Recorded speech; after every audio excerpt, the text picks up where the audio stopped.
Alright, let's start. हम अपनी SPM की पहली class strategy and performance measurement की आज स्टार्ट करते हैं। ये आपका सब्जेक्ट है CFAP 3। CFAP 3 एसपीएम, जिसको हम कहते हैं strategy and performance, strategy and performance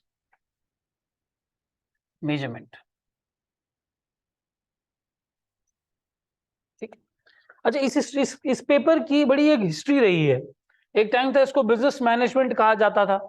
उस जमाने में 2008, 2009, 2010 के अंदर आपके पास एक लाल कलर की स्टडी टेक्स्ट होती थी। कोई कहता था स्टडी टेक्स्ट से पेपर आता है, कोई कहता था पास्ट पेपर्स से पेपर आता है। फिर करते करते गोइंग फॉरवर्ड इस पेपर का नाम हुआ 2013 वाली एजुकेशन स्कीम के अंदर BMS, business management and strategy. तो एक थोड़ा सा एक टच आया, ग्रीन कलर की एक स्टडी टेक्स्ट आ गई थी, प्रॉपर स्टडी मटेरियल हो गया था। दिसंबर 2016 में पहली बार ये स्कीम जो है वो अप्लाई हुई थी। उससे पहले इस सब्जेक्ट का नाम बिल्कुल बिजनेस मैनेजमेंट होता था। लोग पास पेपर रट लेते थे या एक ऐसी स्टडी टेक्स्ट रट लेते थे जो उनको भी समझ में नहीं आती है।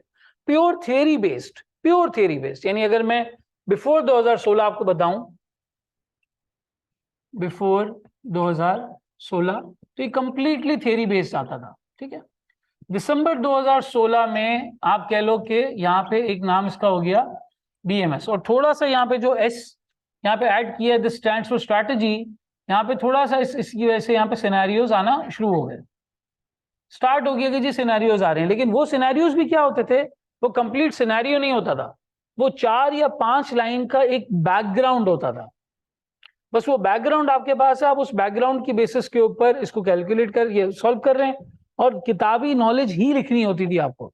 तो जब तक आपने वो चीज याद नहीं की हुई है, आपने रट्टा नहीं लगाया हुआ है चीजों का, तब तक आप शायद वो मटेरियल रिप्रोड्यूस नहीं कर पाते थे।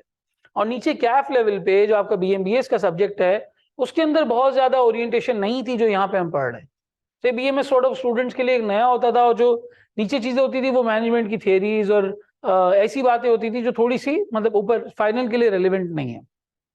फिर क्या हुआ, फिर एजुकेशन स्कीम आई आपकी 2021 वाली, और यहां पर कह लो जून 22 एंड ऑनवर्ड्स जो आपके पास आपका सब्जेक्ट हो गया वो बन गया SPM। अब वाकईतन इसमें सिनेरियो आता है, जिसको आप कह सकते हैं कि ये सिनेरियो बिल्डिंग मार है। मैं कह रहा था ताहिर को यूट्यूब की वीडियो दिखानी है मल्टीमीडिया जून 22 SPM का जो एग्जाम हो गया, SPM के एग्जाम के अंदर क्या सिनेरियो हो गया आपका, 95% आपके सामने सिनेरियो बेस्ड पेपर आता है। और वो सिनेरियो 4 लाइन का पैराग्राफ नहीं होता, वो बाकायदा एक कंपनी की कंडीशन होती है जो 18 से 20 नंबर, 15 से 16 नंबर, 19 से 20 नंबर के लिए एक स्टैंड पॉइंट रखता है, और आपके पास एक अच्छी डिटेल होती है जिससे आप इस आंसर को सॉल्व कर सकें, क्वेश्चन को सॉल्व कर सकें। तो थोड़ा सा हमने सब्जेक्ट को यहाँ पे रिवैम्प किया। क्यों रिवैम्प किया सर, इसका लिंक बनता है आगे हमारे पास MSA 2 के साथ। और MSA 2 की अगर मैं बात करूं तो MSA 2 क्या है सर, वो तो है ही completely case study based paper. थोड़ा सा MSA 2 को समझते हैं तो हमें SPM की नीड समझ में आएगी। देखो, कोड ऑफ एथिक्स के अंदर 2 तरीके के चार्टर्ड अकाउंटेंट्स के बारे में जिक्र है। कौन कौन से? Chartered accountant in business and chartered accountant in practice. Sir practice वाले के लिए तो समझ आता है, उसको ऑडिटिंग के, अकाउंटिंग के हार्डकोर स्किल्स चाहिए, वही ब्रेड एंड बटर है, वही काम करना है। लेकिन जब यही चार्टर्ड अकाउंटेंट इंडस्ट्री में जाता है तब क्या होता है सर? जब वो इंडस्ट्री में जाए तो वो कहे मैं ऑडिटिंग का बादशाह, मैं जो है वो अकाउंटिंग का राजा, मुझसे अच्छी अकाउंटिंग किसी को नहीं आती, रिपोर्टिंग किसी को नहीं आती। इंडस्ट्री का हमें इसकी जरूरत नहीं है। क्यों भाई, क्यों जरूरत नहीं है? इंडस्ट्री कहती है सर आपको मैं 2-2.5 लाख रुपए के ऊपर इसलिए थोड़ी लाए होंगे आप मुझे आके बताएंगे कि IFRS 16 लीजेस की 8 सवाल हैं, सॉल्व होंगे, और ये इस तरीके से इसका डिस्क्लोजर रेडी होता है। इंडस्ट्री में तो ये एक पार्ट है, it's not the heart of your work but a part of your work. ठीक है, ये तो आपको आता ही होगा, डिस्क्लोजर तो बन ही जाएंगे, अकाउंटिंग एंट्री तो आप बना ही लेंगे, अकाउंटिंग तो हो ही जाएगी। वैल्यू कैसे लेके आओगे बिजनेस के लिए? बिजनेस को क्या करना, और कितने टाइम अकाउंटिंग कर लोगे? मिसाल के तौर पे आप असिस्टेंट मैनेजर जाते हो किसी कंपनी के फाइनेंस डिपार्टमेंट में, कितने साल वो आपसे अकाउंटिंग करवा लेंगे? आपको लगता है CFO बैठ के सोचता है IFRS 16 की ट्रीटमेंट, या उसको तैयार हुई भी मिलती है? वो उसके आगे सोचता है कि लीज करनी चाहिए थी या नहीं करनी चाहिए थी? क्या लगता है आपको? वो डिप्रिसिएशन निकालता है बैठ के फिक्स्ड एसेट्स की, या वो ये सोचता है कि मशीन लेनी है या नहीं लेनी इस टाइम पे? Chief financial officer not chief accounting officer, वरना उसका नाम आप चीफ अकाउंटिंग ऑफिसर रख दो। फाइनेंशियल ऑफिसर जब आप किसी को कह रहे हो तो फाइनेंस में सारे एंगल्स कवर हो जाते हैं। फाइनेंस में एंगल स्ट्रैटेजी का भी कवर होता है, बिजनेस का भी कवर होता है, मैनेजमेंट का भी कवर होता है। ये सारे एंगल्स आपके पास फाइनेंस के एम्बिट में कवर हो जाते हैं। आईकैप को ये रियलाइजेशन हुई उस वक्त जब काउंसिल में प्रॉपर्ली इसके लिए वॉइस रेज की गई कि भाई इस सब्जेक्ट को थोड़ा सा रिवैम्प करने की जरूरत है, ये आगे जाके अप्लाई हो रहा है, हमारे चार्टर्ड अकाउंटेंट्स को इतना समझ में नहीं आ रहा। वहां वो MSA case study based paper लेके आए। अब एमएसए का क्या है, एमएसए 2 का, एमएसए 2 आपके पास पूरा केस स्टडी बेस्ड पेपर है। पहला सवाल आता है 50 नंबर के लिए, दूसरा 25, तीसरा 25। जिंदगी में कभी ऐसा सवाल नहीं किया होता हमने। तो आईकैप ने कहा यार अब इसका फ्लेवर इनको एसपीएम में देना जरूरी है, और जो बुकिश नॉलेज है ना वो नीचे पास ऑन कर दो एमएफए के अंदर। तो एमएफए में जो आपने डिफरेंशिएशन और कॉस्ट लीडरशिप और ये सारी चीजें पढ़ी हैं, एक थियरी एंगल मिल गया आपको वहां पे, ये होती क्या है, बेसिक बेसिक आइडिया वहां पर हो गया। सर क्या हम थोड़ा सा ऊपर से शुरू करेंगे, बेसिक से शुरू करेंगे? हम बिल्कुल बेसिक से शुरू करेंगे। किसी ने एमएफए पढ़ा हो या ना पढ़ा हो, हम बिल्कुल उसको बेसिक से स्टार्ट करेंगे। लेकिन इस पेपर का बैकग्राउंड ये है कि इसके अंदर स्ट्रैटेजी का एंगल सिर्फ स्टडी नहीं होता, अप्लाई होता है, ताकि आप इवेंचुअली केस स्टडी के लिए तैयार हो सकें जो कि एमएसए 2 है, और फिर इवेंचुअली आप इंडस्ट्री के लिए तैयार हो सकें जहां पर आपको वाकई इन सारे मैटर्स के बारे में सोचना है। वहां पे आप प्राइसिंग पे डिसीजन लेते हैं, आईएफआरएस 15 पे नहीं लेते। वो तो है ही, रिपोर्टिंग का डिपार्टमेंट बना हुआ है जो चार्टर्ड अकाउंटेंट लीड कर रहे हैं, लेकिन क्या ये हमारा कोर रोल है इंडस्ट्री में? नहीं, it's not the core role. ये एक ऐसा सब्जेक्ट है जो फाइनल में, मैं बड़ा एक मुहतात अंदाज में बात कर रहा हूं लेकिन इट्स अ फैक्ट, ये फाइनल में सबसे इजी है, लेकिन अगर ये समझ में ना आए तो ये सबसे ज्यादा साथ चलने वाला सब्जेक्ट है। पूरी आर्टिकल्स आपके साथ चलता रहता है। पहली अटेम्प्ट नो, दूसरी नो, मुंह ही चढ़ाएगा ये जब तक ये आपको समझ में नहीं आएगा। हाँ, अगर ये समझ में आ गया तो इट्स वेरी लॉजिकल। तो जब भी कोई मुझसे पूछता है कि सर ये एसपीएम थियरी बेस्ड पेपर है, पहला सवाल, मेरा जवाब होता है भाई what do you mean by theory. उनका दूसरा सवाल फौरन आता है सर रट्टा लगाना होगा? ऐसा नहीं है। सबसे पहली चीज आपको ये याद नहीं करना। जिस तरीके से ये पेपर इवॉल्व हुआ है, जिस तरह आप आज देखते हैं 100% सिनेरियो इसके अंदर आता है। आप समर 2022 का पेपर उठा के देखो, 6 महीने पहले जो आया है, 100% उसने सिनेरियो वाली चीज पूछी है। एक गालिबन आपका जो है वो एक्सपर्ट सिस्टम वाला क्वेश्चन है जो थोड़ा सा थ्योरी का एंगल रखता है, उसके 5 नंबर आप निकाल दें। 95% उसने आपको केस स्टडी बना के दी। एक सवाल आया उसमें उसने ट्रैवल एजेंट की पूरी केस स्टडी बना दी। आपने देखना है कि जी ट्रैवल एजेंसी सही परफॉर्म कर रही है या उसके पैकेजेस कैसे बनने चाहिए, वहां पे वो स्ट्रैटेजी का एंगल अप्लाई हो रहा था।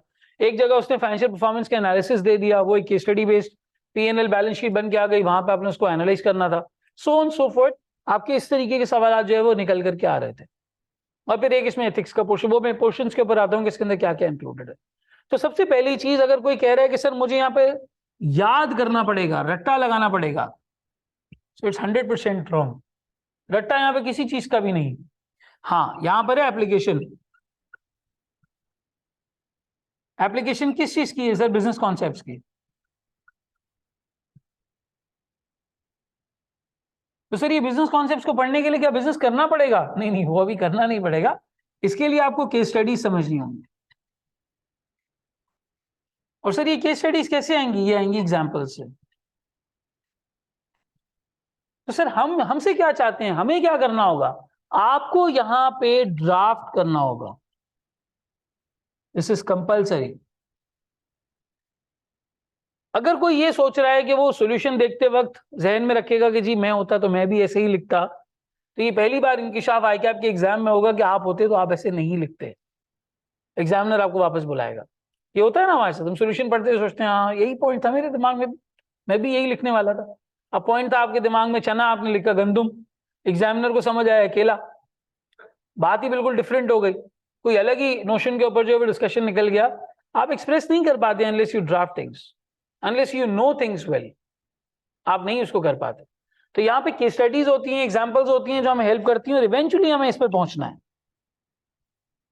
इवेंचुअली हमें इस पर पहुंचना है। This is our 100% target. अगर ये 100% टारगेट हम अचीव कर पा रहे हैं तो पर्चा निकलेगा, वरना नहीं निकलेगा। अब सवाल ये पैदा होता है कि सर इसमें है क्या क्या, कौन कौन सी चीजें हैं? देखो, सबसे पहला इसके अंदर आपका स्ट्रैटेजी का एरिया है, कंप्लीट स्ट्रैटेजी का एरिया। सर स्ट्रैटेजी की हमारे पास वेटेज कितनी है? मेरे पास सिलेबस खुला हुआ है, तकरीबन आप समझो कि आपकी यहाँ पे 30% की वेटेज है। सर इस स्ट्रेटेजी के अंदर हम क्या क्या देखते हैं? इस स्ट्रेटेजी के अंदर आपकी स्ट्रेटेजिक एनालिसिस आता है या स्ट्रेटेजिक पोजिशनिंग आती है, अगर नहीं भी लिखोगे तो कोई मसला नहीं है। और दूसरी यहाँ पर आपके पास स्ट्रेटेजिक चॉइसेस आती हैं, यहाँ पर आपके पास स्ट्रेटेजिक डेवलपमेंट आती है।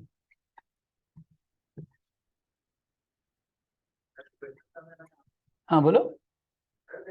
मतलब हमें जब ये सब्जेक्ट पढ़ रहे होंगे सर, हमें मतलब दूसरी इंडस्ट्री के बारे में भी नॉलेज पहले से होनी चाहिए। जैसे सर आपने ट्रैवल एजेंसी के बारे में बात की थी, सर बिल्कुल किसी को नॉलेज नहीं होती उसके बारे में, तो जैसे हालांकि नई चीजें पढ़ी भी है ये जो मतलब जो लेक्चर में पढ़ा रहे हैं, सर थोड़ी बहुत उसकी नॉलेज भी हो तो एक अच्छा आंसर ड्राफ्ट हो सकता है, मतलब अच्छे वे में कर सकते हैं। किसी को नहीं होती है तो क्या करें?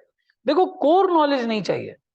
मिसाल के तौर पे अगर सीमेंट इंडस्ट्री में सवाल आ जाता है तो मुझे बेसिक ये पता होना चाहिए कि जी सीमेंट प्रोडक्ट है कंस्ट्रक्शन इंडस्ट्री का। कंस्ट्रक्शन इंडस्ट्री में प्राइमरीली हाउसिंग का, हाउसिंग के अंदर सीमेंट सबसे ज्यादा कंज्यूम होता है, ऑफिस की कंस्ट्रक्शन में सबसे ज्यादा कंज्यूम होता है। ये अगर मुझे पता है तो फिर मुझे ये पता है कि हाँ यार कंस्ट्रक्शन में इसकी कोई क्वांटिटी होती होगी जो जाके लगती होगी, एक सर्टेन प्राइस है इसके ऊपर ये बिकता होगा। इसी तरह ट्रैवल में आपको ये पता होगा कि यार ट्रैवल एजेंट्स नॉर्मली पैकेजेस देते हैं, पैकेजेस में होटल होता है, ट्रैवल होता है, एकोमोडेशन होता है, 3-4 मेजर मेजर चीजें होती हैं। बस इतना पता होना चाहिए। ये तुमसे कोई एक्सपेक्ट नहीं करता कि तुम्हें ये पता होगा कि सीमेंट बनाने के प्रोसेस में एक स्टेज आता है क्लिन का, उसके अंदर क्लिंकर होता है, वहां पे कोयला डलता है, 1350 डिग्री पे हीट करते हैं। ये नो वन इज एक्सपेक्टेड कि तुम ये करो। जनरल आइडिया आपको इंडस्ट्री का और एक बिजनेस काम कैसे करता है वो होना चाहिए, राइट? ये वाली एरियाज आपके स्ट्रेटेजी के अंदर आ जाते हैं। जितनी मॉडल्स आपने सुने हैं ना वो हम यहाँ पे पढ़ेंगे। मिसाल के तौर पे आपने पेस्टल सुना होगा, वो यहाँ पे अप्लाई होना देखा जाएगा। 5 फोर्सेस आपने सुना होगा, वो इधर अप्लाई होगा। पोर्टर्स डायमंड गालिबन आपने पढ़ा होगा, या नहीं पढ़ा तो यहाँ पे पढ़ लेंगे, वो यहाँ पर अप्लाई होगा। हमारा एंसॉफ ग्रोथ मैट्रिक्स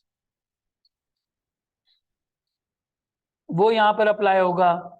फिर इसी तरीके से एक टॉपिक हमारे पास आता है strategic clock, lock in strategy, वो यहाँ स्ट्रेटेजिक चॉइसेस के अंदर हम जो है वो उसको देखेंगे। डिफरेंशिएशन के, कॉस्ट लीडरशिप के, फोकस के जो मामला आते हैं सारे वो यहाँ पर देखेंगे, so on so fourth. Startups के अंदर किस तरीके से स्ट्रैटेजी मेकिंग हो रही होती है, वीसीस किस तरीके से सोच रहे होते हैं, बिजनेस को किस पॉइंट पे क्या स्टेप लेना चाहिए, विजन मिशन का क्या एंगल होता है, वो सारा एम्बिट हमारा यहाँ पे कवर हो स्ट्रैटेजी में। लेकिन पढ़ाने का तरीका और पढ़ने का तरीका ये होगा कि हमने एक कॉन्सेप्ट को पढ़ा, फ्लो चार्ट की फॉर्म में अंडरस्टैंड किया, लेकिन एग्जाम्पल्स के साथ, एग्जाम्पल्स के साथ। अब आप में से काफी लोगों को इस बात का आइडिया होगा कि सर मार्केट सेगमेंटेशन होती है, आइडिया है इस चीज का? मार्केट सेगमेंटेशन होती है, पास्ट में पढ़ के आए होंगे। मार्केट सेगमेंटेशन का क्या मतलब है? हम डिफरेंट सेगमेंट्स में मार्केट को सेपरेट आउट करते हैं और ये देखते हैं कि गैप कहां पर है, वो कौन सा एरिया जिधर स्ट्रेटेजिक गैप है, स्ट्रेटेजिक स्पेस है, उस स्पेस को जो फिल कर जाता है ऑन द राइट टाइम, वो उस मार्केट को कैप्चर कर जाता है। ऐसा ही है। कोई एग्जांपल आती है इसकी जहन में? Excellent example. सर उस कैटेगरी में कोई गाड़ी नहीं थी अवेलेबल, इन्होंने वो गाड़ी लॉन्च करी। यही काम एसयूवी कैटेगरी में हुआ, यही काम एक कंपनी ने सेडान की कैटेगरी में भी किया था। आइडिया है किसी को? सेडान जो नॉर्मल हमारी 4 पहिए वाली गाड़ी होती है, यारिस में किया था। 2.25 से 2.5 मिलियन के बीच की रेंज में कोई गाड़ी उस वक्त नहीं थी। इन्होंने करोला को थोड़ा सा डाउनग्रेड किया और कहा जी इसका एक्सएलआई जीएलआई वाला वेरिएंट बंद, मिलेगा तो ग्रैंडी वाला वेरिएंट मिलेगा। अगर आपको याद हो, ग्रैंडी और एल्टिस कंटिन्यू हो गई थी, नीचे वाली डिसकंटिन्यू हो गई थी, उसकी जगह वो यारिस लेके आए थे। Yaris was not as costly as those 2 variants of Toyota Corolla. Toyota Corolla को उन्होंने ब्रांड में ऊपर रखा और यारिस सॉर्ट ऑफ थोड़ी सी इनएक्सपेंसिव गाड़ी इस रेंज में निकाली। फिर इसकी कॉम्पिटिशन में वोल्क्सवैगन आई और वो सारी चीजें। यारिस के अंदर उसकी जो स्ट्रैटेजी है इंडस मोटर्स की, वो क्या नजर आती है? कॉस्ट लीडरशिप या डिफरेंशिएशन? डिफरेंशिएशन या कॉस्ट लीडरशिप? क्वांटिटी वॉल्यूम को टारगेट कर रहा है, स्टैंडर्ड प्रोडक्ट है। ग्रैंडी में क्या नजर आती है? वो डिफरेंशिएशन नजर आती है, बहुत ही प्रीमियम प्राइस चार्ज हो रही है एट अ वेरी। हाँ, लेकिन अब फोकस स्ट्रैटेजी की बात करें तो कोई गाड़ी आती है जहन में? सुजुकी किस पे फोकस कर रहा है? स्पेसिफिक नीश तो नहीं है, सुजुकी तो बहुत हाई वॉल्यूम में प्रोडक्शन करता है। रोल्स रॉयस बिल्कुल सही एग्जांपल है। Rolls Royce is a car जिसमें आप फोकस स्ट्रैटेजी फिट कर सकते हैं। अभी जो थॉट प्रोसेस है ना, मैंने यही बिल्ड कराना है, मैंने यही बिल्ड कराना है। बेसिक पढ़ लिया, पता है, लेकिन ये अप्लाई कैसे होता है एक्चुअली, ये समझ में आना चाहिए। ये आपका 30% स्ट्रैटेजी वाला एरिया है, इसमें डेवलपमेंट हो गई, स्ट्रेटेजिक चॉइस हो गई, स्ट्रेटेजिक एनालिसिस हो गया, स्ट्रेटेजिक पोजिशनिंग हो गई, ये सारा सिनेरियो आपका यहाँ पर जो है वो फॉल करता है। 30% इस एरिया के अंदर फॉल करता है। फिर आ जाओ एक और चीज, आईटी, ई कॉमर्स,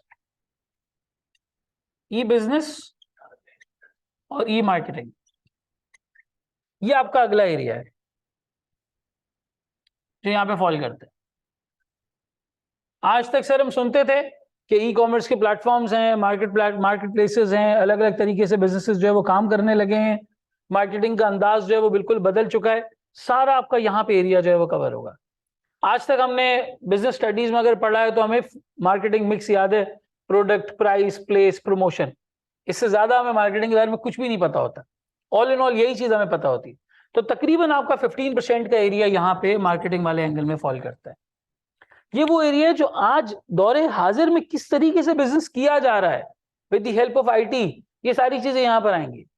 इसमें आईटी की वो टेक्निकल अंडरस्टैंडिंग वाला पार्ट थोड़ा है, लेकिन बिजनेस अंडरस्टैंडिंग वाला पार्ट बहुत ज्यादा है। आप लोगों ने वर्ड सुना है बिग डेटा? सुना है? यहां कवर करोगे। वर्ड सुना है डेटा एनालिटिक्स? यहां कवर करोगे।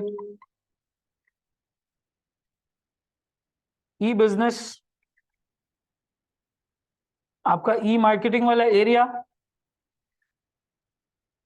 आपकी आईटी की अंडरस्टैंडिंग और आपके कंट्रोल्स जो आप ऑडिटिंग में पढ़ के आए थे, सारे यहां पर अप्लाई होंगे। कस्टमर रिलेशनशिप मैनेजमेंट, सीआरएम, वो यहां पर अप्लाई होगा। ये वो एरिया है जो डिजिटल ट्रांसफॉर्मेशन बिजनेस के अंदर क्या करती है और डिजिटली चीजें किस तरह कवर्ड होती हैं, वो यहां पर आती हैं। दे आर दोज बिजनेसेस, यहां पर हम उसकी बात करेंगे जो टेक की मदद से चलते हैं। जो एक्चुअल में टेक बिजनेस है उसकी बात नहीं होगी कि जो 100% है ही टेक का business. I will not discuss AI over here या machine learning over here. Tech के सपोर्ट से बिजनेसेस किस तरह चलते हैं वो हम यहां बात करेंगे। एक होता है टेक इनेबल्ड बिजनेस, एक होता है टेक बेस्ड बिजनेस। क्या आप बेच ही टेक्नोलॉजी रहे हो, उसकी मैं यहां पे बात नहीं कर रहा कि टेक्नोलॉजी बनती कैसे है, टेक्नोलॉजी की हेल्प से बिजनेस को फायदा कैसे होता है उसकी हम बात करेंगे। बिग डेटा क्या होता है हम ये समझेंगे, डेटा एनालिटिक्स क्या होता है हम ये समझेंगे, लेकिन बिग डेटा के पीछे टेक्निकल फंक्शनैलिटी क्या होती है वो हमें समझने की जरूरत नहीं। कोडिंग या प्रोग्रामिंग समझने की जरूरत नहीं। क्लियर होती है बात? ये दूसरा बड़ा सेगमेंट है, तकरीबन 15% के लिए आता है। फिर नई चीज जो एसपीएम में आई, जो पहले बीएमएस में नहीं थी, वो है परफॉर्मेंस मेजरमेंट। ये बहुत बड़ा इनिशिएटिव आईकैप का था उस वक्त जब ये पेपर लॉन्च हुआ, आज से 1 साल पहले, और 20% एरिया आपका परफॉर्मेंस मेजरमेंट के अंदर जो है वो फॉल करता है। सिर्फ परफॉर्मेंस मेजरमेंट में हम क्या करेंगे, यहाँ नंबर्स हैं, लेकिन नंबर्स किस तरीके से हैं? क्या सर यहाँ पे हमारी टेक्निकल जो नंबर्स वाली एबिलिटी है वो देखी जाएगी? नहीं, आप नंबर्स को पढ़ के उसकी स्टोरी टेलिंग कैसे करते हैं ये देखा जाएगा। रेशियो एनालिसिस होगा यहाँ पे। यहां पर आपके पास आएगा एंगल रेशियो एनालिसिस का, आपके पास आएगा इंटरप्रिटेशन, और फिर सिर्फ इंटरप्रिटेशन नहीं है, आपने इसकी बेसिस पर करने हैं रिकमेंडेशंस। आपने ये बताना है कि भाई बिजनेस को यहां पे क्या करना चाहिए, बिजनेस को यहां पर क्या करना होगा, क्या डिसीजन मेकिंग यहां पे जो है वो फॉलो होगी, ये सारी की सारी यहां पर जो है वो आपको करनी पड़ी। अभी कंपनी का नॉर्मली अगर रेवेन्यू ग्रो नहीं करता, मिसाल के तौर पे रेवेन्यू ग्रो नहीं करता लेकिन उसका प्रॉफिट बड़ा अच्छा आ रहा है, लास्ट टाइम जितना ही प्रॉफिट आ रहा है, तो आप नॉर्मली इसको कैसे इंटरप्रेट करेंगे? क्या समझ आता है इसके पीछे, क्या स्टोरी आएगी जहन में? एक फाइनेंशियल्स दिए मैंने आपको, पीएनएल है, बैलेंस शीट है, आप देख रहे हैं प्रॉफिटेबिलिटी बड़ी अच्छी है, लेकिन रेवेन्यू में ग्रोथ कोई नहीं है। पहले तो ये बताओ ये पॉजिटिव है नेगेटिव है बात? पॉजिटिव है नेगेटिव है बात?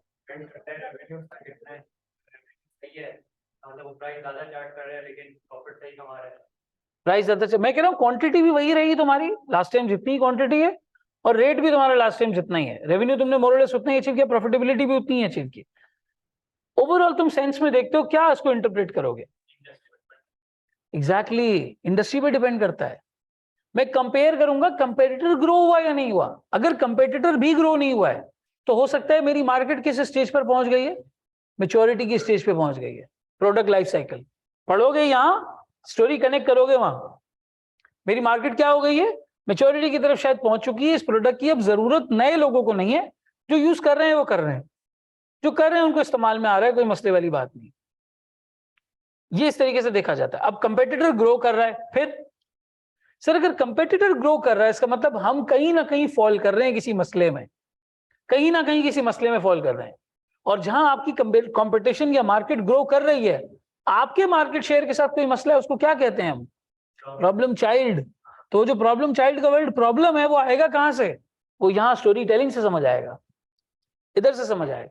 फिर मैं इसको कनेक्ट करूंगा यहाँ बीसीजी मैट्रिक्स के साथ और बोलूंगा यार ये प्रोडक्ट आपका इस कैटेगरी में फॉल करता हुआ नजर आ रहा है, और अब ये काम आपको इस प्रोडक्ट के लिए करना चाहिए, या ये इनिशिएटिव्स आपको इस प्रोडक्ट के लिए लेने चाहिए। So it's purely case study and scenario based paper, जहां पे चीजों की आपस में लिंकेजेस होंगे, बिजनेस सिनेरियोज होंगे, आपने डिसीजन लेना होगा कि भाई इस स्टेज पे कंपनी को करना क्या चाहिए। Being an advisor, being a consultant और being a person who is going to add value to the business, ये सिचुएशन इस तरीके से यहाँ पे बनती है। 20% तकरीबन तुम्हारा एरिया यहाँ पर है। फिर हम इसको कंपेयर करते हैं बेंचमार्क के साथ, इंडस्ट्री के साथ कंपेरिजन्स करते हैं, और कंपेरिजन्स करने के बाद इवैल्यूएट करते हैं। अभी एक सिनेरियो आया था रिसेंटली, हमने वो सिनेरियो देखा, 20 नंबर का गालिबन वो सवाल था। उस कंपनी में क्या हो रहा था, कॉस्ट पे कोई प्रेशर नहीं था ज्यादा, लेकिन रेवेन्यू इतना अच्छा ग्रो नहीं कर रहा था। इंडस्ट्री के डेटा के साथ कंपेयर किया, इंडस्ट्री ग्रो कर रही है। जब रिसर्च एंड डेवलपमेंट एक्सपेंडिचर को कंपेयर किया तो कंपेटिटर का रिसर्च एंड डेवलपमेंट एक्सपेंडिचर या मार्केट का सेक्टर का research and development expenditure increase कर रहा था, हमारा नहीं कर रहा था। इसका क्या मतलब है सर? इसका मतलब है हम नए प्रोडक्ट्स पे काम नहीं कर रहे हैं। That was a pharma company. तो मुझे फार्मा कंपनी के हिसाब से सिर्फ इतना पता होना चाहिए कि यार इस इंडस्ट्री में रिसर्च होती है नए प्रोडक्ट्स लाने के लिए, नई दवाइयां भी लानी है और उसके लिए नई बीमारियां भी लानी है, तो दोनों के लिए रिसर्च होती है। बहरहाल दोनों के लिए रिसर्च होती है। तो ये रिसर्च वाले एंगल को कवर करने के लिए पर्टिकुलरली हम क्या करते हैं, हम इस तरीके से रिलेशनशिप देखते हैं रिसर्च एंड डेवलपमेंट का क्या बन रहा है रेवेन्यू के साथ। ठीक है, फिर एक रिलेशनशिप मार्केटिंग का भी निकलता है कि भाई मेरा कंपेटिटर 1 रुपए की मार्केटिंग करके 100 रुपए का रेवेन्यू ला रहा है, मैं 10 रुपए का एड चला के 100 रुपए का रेवेन्यू क्यों ला रहा हूँ? क्या या तो मेरी एड स्ट्रैटेजी में कोई मसला है, शायद मैं न्यूज़पेपर में ऐड दे रहा हूँ, शायद मैं बिलबोर्ड पे दे रहा हूँ जो बहुत महंगा है, वो फेसबुक पे ऐड चला रहा है, शायद वो सस्ता पड़ रहा है। तो आप डीप डाइव करते हैं थोड़ा सा डेटा के अंदर और मसला निकालते हैं कहां पर आ रहा है, बिजनेस क्यों परफॉर्म नहीं कर पा रहा। फिर उसके बाद एक एरिया यहाँ पर आपका आता है एथिक्स का एरिया। अब सर हम इतने अनएथिकल लोग हैं, क्या है क्या वो मैं हर सब्जेक्ट के अंदर एथिक्स पढ़ाता रहता है, तो तकरीबन आप समझे कि 10% की वेटेज आपकी यहाँ पे एथिक्स की वेटेज है। लेकिन सर क्या एथिक्स के अंदर हम ऑडिटिंग वाले सेफगार्ड्स पढ़ेंगे जो हम ऑडिट में पढ़ते थे? नहीं, यहाँ पे सारा का सारा एथिक्स आएगा आपका चार्टर्ड अकाउंटेंट बिजनेस के एंगल्स। इसमें कॉर्पोरेट कोड ऑफ एथिक्स आएगा, कॉर्पोरेट गवर्नेंस के उसूल आएंगे, अच्छी गवर्नेंस के उसूल क्या होते हैं। At the same time chartered accountants in business अगर हैं तो वो विसिल ब्लो कर सकते हैं नहीं कर सकते, विसिल ब्लो करते वक्त क्या कंसिडरेशंस होंगी, किस तरीके से उन्हें आगे मैटर्स को रिपोर्ट करना है, ये वाली सारी चीजें यहाँ पर जो है वो फॉलो करती है। ठीक है, तो ये सारा का सारा जो एथिक्स होगा वो आपका किस एंगल से कवर्ड होगा? कॉर्पोरेट के एंगल से जो है वो कवर्ड होगा। ये आपका तकरीबन यहाँ पे एक एथिक्स का एरिया बन जाता है। This is your 80% of the syllabus overall perspective. और मेजर आपके जो सारा चैप्टर्स हैं वो इस 80% के ऊपर जो है वो स्टैंड करते हैं। फिर 20% का एरिया आता है आपका मार्केटिंग, सप्लाई चेन और एचआर।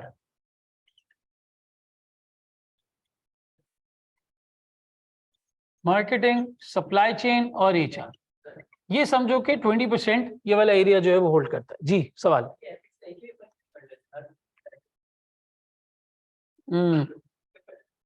पसी से तुम कितनी बार मिले हो?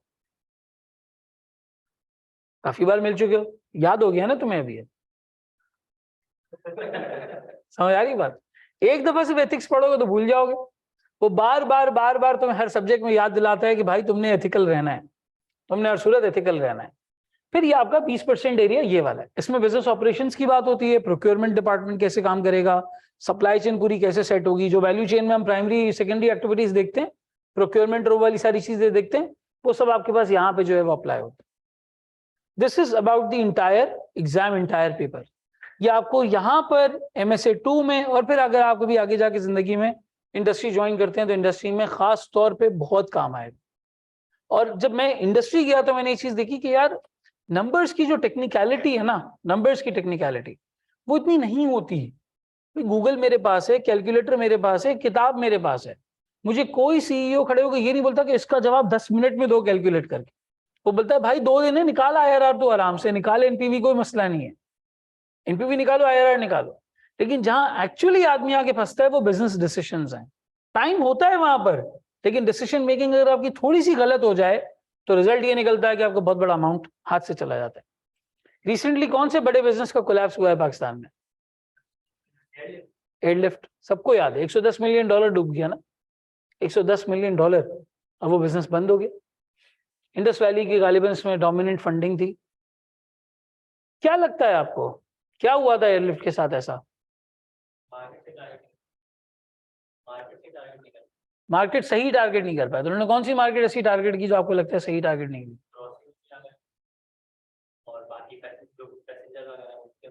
शुरू तो उन्होंने वहां से किया था, जो आपके ट्रांसपोर्ट वाला एंगल था, ट्रांसपोर्ट से शुरू किया था। फिर वो अल्टीमेटली ग्रोसरीज में चले गए थे, उन्होंने प्रॉपर्ली ग्रोसरीज को टेकअप कर लिया था, कैशबैक्स दे रहे थे, ग्रोसरी करा रहे थे। फेलियर का रीजन क्या समझ आता है?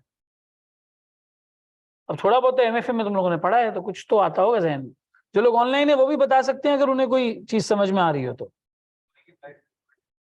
पेट्रोल की प्राइसेस बढ़ने से डिलीवरी चार्ज थोड़ा सा बढ़ा देता है। ग्रोथ मोर देन रिक्वायर्ड, इतना तेजी से फंड आ रहा था एयरलिफ्ट के पास, they had to deploy it. भाई तुम्हें इन्वेस्टर पैसा दे रहा है, तुम जेब में रख के बैठे हुए हो, लगा नहीं रहे, तो रोज बोलेगा ना इसकी अपॉर्चुनिटी कॉस्ट है, कब डिप्लॉय करोगे? तो बीइंग अ फाउंडर अगर मैंने इन्वेस्टमेंट रेज की तो मेरी प्रायोरिटी क्या होगी? फौरी ये पैसा कहाँ निकल जाए, डिप्लॉय हो जाएगा, पैसे डिप्लॉय हो जाए। उन्होंने फंडिंग ली, फौरी डिप्लॉय किया। एक यूनिट यहाँ खोल देंगे, एक सऊदीया में खोल देंगे, एक साउथ अफ्रीका में खोल देंगे, मल्टीपल कंट्रीज में वो जाने लगे। और वो रिसेशन के टाइम पीरियड पे एक ऐसा मसला सॉल्व कर रहे थे जिसके बारे में लोग कहते हैं कि शायद वो मसला था भी नहीं। हमारे यहाँ तो लोग इम्तियाज शॉपिंग के लिए जाते हैं, टाइम गुजारने के लिए। अगर आप बिल्कुल टिपिकल मिडिल क्लास उठाओ पाकिस्तान का, या थोड़ा सा upper middle class, lower middle class उठा लो, क्यों जाते हैं वो इम्तियाज? हफ्ते वाले दिन टाइम निकाल के मियाँ बीवी मार्केट जाते हैं शॉपिंग करने के लिए। थोड़े से एजेड है तो ज्यादा शौक से जाते हैं। अब मेरी अम्मी को अगर मैं पांडा मार्ट से कुछ मंगवा रहा हूँ, शायद मेरी बहन कहते कि हाँ मंगवा लें, अम्मी कहती है नहीं, मंथ के स्टार्ट में तो घर के नीचे ही इम्तियाज है, मंथ के स्टार्ट में गए, पूरे महीने का सामान लेकर आ गए। अब जब तक वो अपने बॉक्स को उठाया नहीं, प्राइस को कंपेयर नहीं किया, आपको समझ में नहीं आया, तब तक आपने अपने बास्केट के अंदर उसका जो है वो पोर इन नहीं करना। तो लोगों को ये फील हो कि ये वो मसला भी था जो ये सॉल्व कर रहा था। हाँ, रेस्टोरेंट में वेटिंग एक बहुत बड़ा मसला था। आपको कोई रेस्टोरेंट जाना है तो आप गाड़ी निकालनी है, वहां पहुंचना है, इंतजार करना है, फिर अगर घर पे लेना है तो टेक अवे कराना है, या फिर वो डिलीवरी वाला सही प्रॉब्लम था जो फूड पांडा ने टारगेट किया। फूड पांडा की टाइमिंग बहुत करेक्ट थी, बहुत करेक्ट टाइमिंग थी। लेकिन एयरलिफ्ट ने अपने आप को जिस तरीके से पोजीशन किया और जितनी तेजी से वो ग्रोथ कर रहे थे, वो क्या वो मसला सॉल्व भी कर रहे थे जो करना चाहिए? यकीन करो ये 3 टॉपिक्स में उसका जवाब मिल जाता है, पेस्टल में, 5 फोर्सेस में और डायमंड में। अगर ये सही तरीके से आप एनालाइज कर लो, आपको एयरलिफ्ट के फेलियर का रीजन समझ में आ जाए। और ये वो चीजें जो आप किताब में पढ़ रहे हैं एग्जैक्टली वैसी ही अप्लाई होती हैं, उसी तरीके से अप्लाई होती हैं। So this is about the entire paper. यहां तक किसी का कोई सवाल है कंटेंट के हवाले से कि सर इसके अंदर क्या क्या आएगा? अब आओ थोड़ा सा डिस्कस करते हैं, सर इसकी प्रिपरेशन स्ट्रैटेजी क्या होगी, किस तरीके से हम इसको जो है वो लेके चलेंगे। देखो, तुम्हारी प्रिपरेशन की या स्टडी की अप्रोच क्या है? तुमने यहाँ पे अपनी कॉन्सेप्ट्स की अंडरस्टैंडिंग बनाई, ठीक है, स्टडी किया कॉन्सेप्ट्स को। सबसे ज्यादा इंपॉर्टेंट है यहाँ पे कि आप अपनी अंडरस्टैंडिंग ड्रॉ करें,